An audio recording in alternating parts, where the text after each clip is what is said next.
That should level your decking so that both this wheel on the left side and the wheel on the other side are roughly the same height off the ground.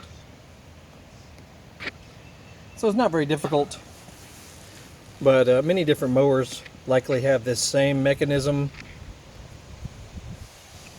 That center bolt back there and the adjuster on the outside, and just use some sort of big, you can use a little jack or a big hammer or something so that you can raise it up and down to your liking. Just be careful because the deck is quite heavy.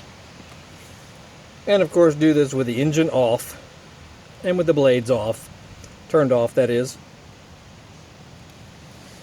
Not that big a deal, but it does make sure that your when you're cutting, it is a nice level cut all the way around. This is my 2004 Troy-Bilt 809 that I restored a couple of years ago.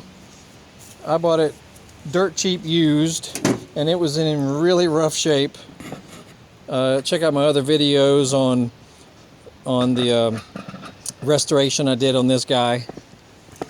I put some good tractor tires on the rear so that it doesn't get stuck going up hills or going through any soft soil or anything like that. Runs like a champion. It's got the Intech 21 horse. Runs really freaking good. I use it for all kinds of stuff, including towing things and tilling stuff and whatnot.